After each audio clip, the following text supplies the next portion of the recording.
Friends, if you've ever wanted a Razer laptop that was more focused on productivity than it was on gaming, you're in luck. Although gamers, you're not out of luck, and I'll explain that in a moment.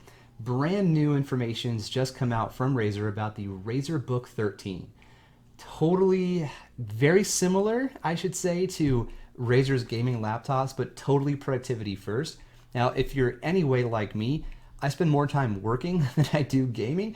I would imagine you're the same way. And I've always wanted a laptop from Razer that was just better for work that could also support gaming. And that's what this is. Now, it doesn't have a dedicated GPU like an MX350 or a 1660 Ti like the Razer Blade Stealth. That's a separate line that will continue to exist as far as I know.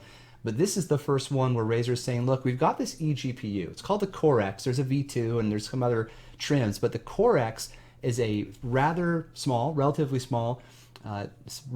lightweight external GPU. Plug in whatever GPU you want, and you could do some gaming, and you could do that with this device. But for the rest of us who just want something that looks amazing and isn't a MacBook, this might be the best option out there. I'm a big fan of this Microsoft Surface laptops. Of course, the XPS look cool, although I'm not a big fan of the way they're built.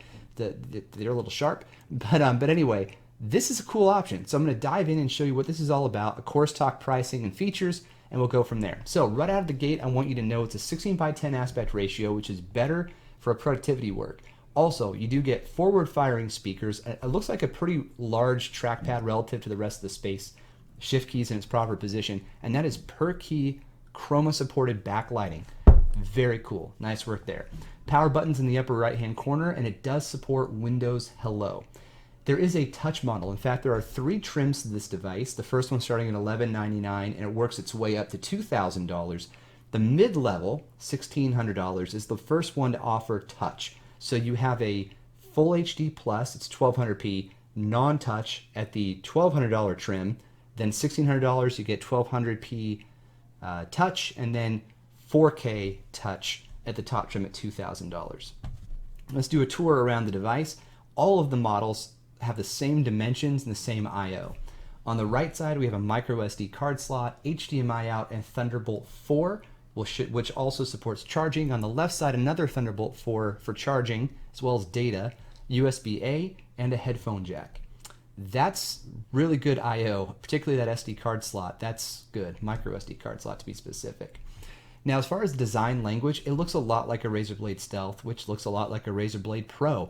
And that's an awesome thing to have. You have consistency across the brands, and so now you're not choosing design so much as you're choosing, I should say, you're not choosing look and feel so much as you're choosing, the orientation of the user. So someone whose use case is work first, gaming second, or maybe even gaming third, this is the way to go. This is a good option for Razer to add to their repertoire. Okay, so you'll notice that the bottom chin is almost entirely removed. This is really very thin, and that's where the 16:10 ratio comes in. So as far as dimensions go, this whole thing is 0.6 inches thick. That's really, really thin. And it's 7 inches long by 11.6 inches wide. If that doesn't really resonate with you, it's small.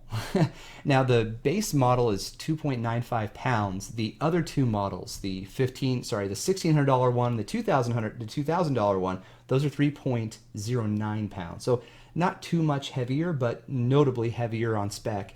The key difference there is the touchscreen. That's adding weight, but not adding dimensionality.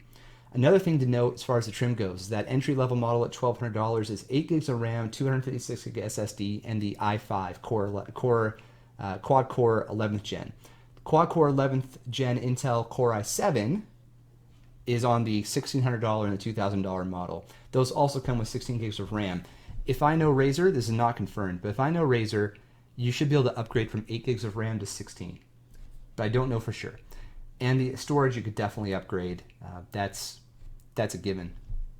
So the Evo certification is an Intel standard.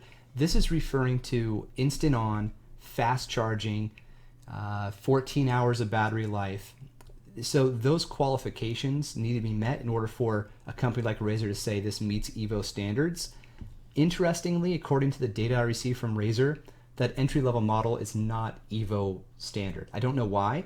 I'm not sure which of those things, like fast charging, for example. I don't know what's missing. I don't know why they would be. It's probably related to that i7 versus i5, so I'll have to dig into this a little bit, but just note that that's the case.